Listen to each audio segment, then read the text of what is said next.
Maraknya kasus kekerasan seksual di kampus yang diadukan masyarakat diberitakan di berbagai media, membuat Kemendikbudristek fokus untuk menangani dan mencegah keberluasan kasus kekerasan seksual di lingkungan perguruan tinggi.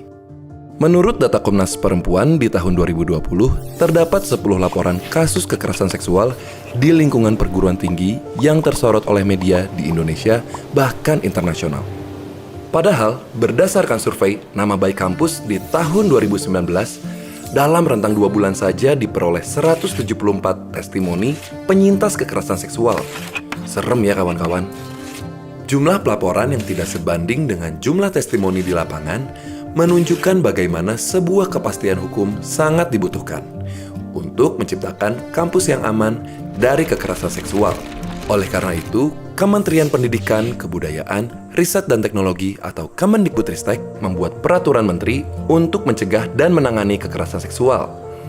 Dan semua pihak sivitas akademika di perguruan tinggi bisa dan perlu ikut serta di dalamnya. Apa saja sih langkah pencegahannya? Pertama, pemimpin perguruan tinggi mewajibkan mahasiswa, pendidik, dan tenaga pendidikan untuk mempelajari modul pencegahan dan penanganan kekerasan yang dikembangkan oleh Kemendikbudristek.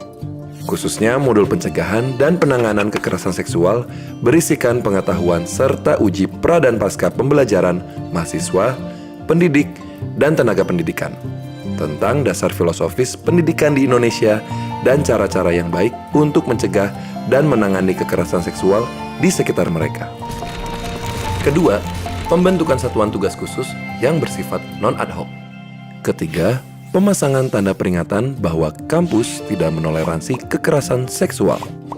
Pemenuhan kebutuhan penyandang disabilitas di kampus dalam sosialisasi terkait kekerasan seksual.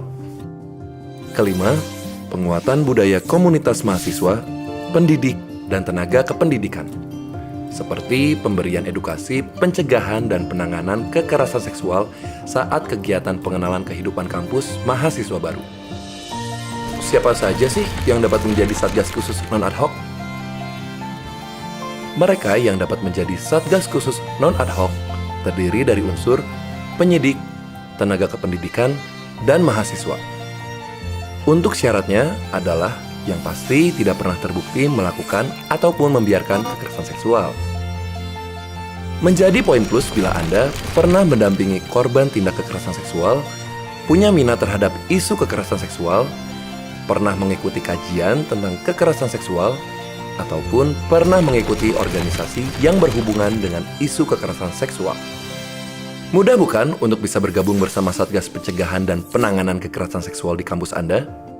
Yuk kita gerak bersama saling jaga, mencegah, dan menangani kekerasan seksual di lingkungan kampus, supaya kampus kita sehat, aman, dan nyaman untuk beraktivitas.